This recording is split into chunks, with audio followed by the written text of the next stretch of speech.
लोग डिस्कस करेंगे प्राचीन इतिहास के वैदिक संस्कृति टॉपिक से संबंधित कुछ महत्वपूर्ण प्रश्न जो यूपीएससी, बीपीएससी, यूपीपीएससी और स्टेट पीसीएस जैसे महत्वपूर्ण एग्जाम्स में बार बार पूछे जाते हैं। शुरू करते हैं इस सेगमेंट को। पहला प्रश्न है, ऋग्वेद का कौन सा मंडल पूर्णतः सोम को समर्पित है? देखिए, सोम जो है वो एक वैदिक कालीन देवता है जो मुख्य रूप से वनस्पतियों के देवता माने जाते थे और एक विशेष प्रकार की वनस्पति से एक पेय पदार्थ वो लोग बनाते थे जिसे सोम रस कहते थे।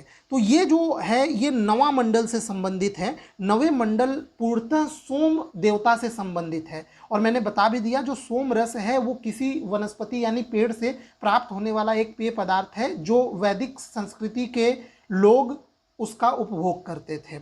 बढ़ते हैं अगले प्रश्न की ओर। अगला प्रश्न है, ऋग्वेद संहिता का 9वां मंडल। अभी अभी मैंने आप लोगों को समझाया कि ये जो 9वां मंडल है वह पूर्णतः समर्पित है सोम से। सोम देवता हैं और ये वनस्पतियों के देवता हैं। तो देखिए यहाँ पे जो सही आंसर इंद्र और उनका हाथी ये भी नहीं होगा, उर्वशी स्वर्ग ये भी पौधे और जड़ी बूटियों ये भी नहीं होगा। सोम और इसके पेय पर नामकृत देवता, देखिए यहाँ पे है सोम और इसके पेय पर नामकृत देवता, ठीक है, यही ये 9वां मंडल इनसे संबंधित है।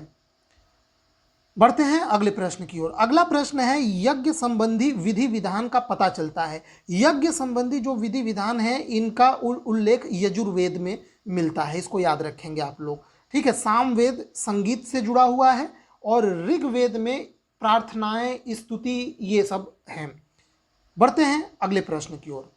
अगला प्रश्न है, निम्नलिखित में से किसका संकलन ऋग्वेद पर आधारित है? तो ऋग्वेद पर सामवेद का संकलन आधारित है, इसको याद रखिएगा। सामवेद पूरा का पूरा ऋग्वेद पर निर्भर है। ये बात अलग है कि ये संगीत में मतलब लयबद्ध तरीके से संगीतमय रूप में इसको लिखा गया है सामवेद को, लेकिन इसका स्रोत ऋग्वेद ही है, ठीक है। बढ़ते हैं अगले प्रश्न की ओर। अगला प्रश्न है, भारत के किस स्थल की खुदाई से लौह धातु के प्रचलन के प्राचीनतम प्रमाण? तो प्राचीनतम प्रमाण अतरंजी खेड़ा से मिलता है लोहे का, इसको आप याद रखेंगे, बहुत इंपॉर्टेंट ये फैक्ट है। बढ़ते हैं अगले प्रश्न की ओर। अगला प्रश्न है, उपनिषद पुस्तकें हैं। देखिए, उपनिषद जो पुस्तकें हैं वो दर्शन पर आधारित है, ठीक है, फिलॉसफी पे आधारित है। कई बार ये कई एग्जाम्स में बार बार पूछा गया है, इसको याद रखेंगे, ये दर्शन पर आधारित है उपनिषद। उपनिषदों का मुख्य विषय है, ये देखिए दोबारा ये इसी तरह से चेंज करके पूछा गया। उपनिषदों का मुख्य विषय है दर्शन, फिलॉसफी, ठीक है। बढ़ते हैं अगले प्रश्न की ओर। अगला प्रश्न है, निम्नलिखित में से किस एक वैदिक साहित्य में मोक्ष की चर्चा की गई है? तो मोक्ष जैसे ये जो फिलोसॉफिकल बातें हैं वो आपको उपनिषद में मिलेंगी, ठीक है, उपनिषद में ये बातें की गई हैं। लास्ट पार्ट इसका आंसर हो जाएगा। बढ़ते हैं अगले प्रश्न की ओर। देखिए, ये प्रश्न कई एग्जाम्स में पूछा गया है, IAS, PCS, Uttarakhand state PCS और तमाम प्रकार के एग्जाम में। आध्यात्म ज्ञान के विषय में नचिकेता और यम का संवाद किस उपनिषद से प्राप्त होता है?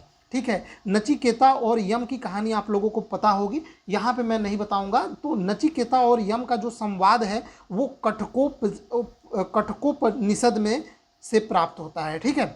बढ़ते हैं अगले प्रश्न की ओर।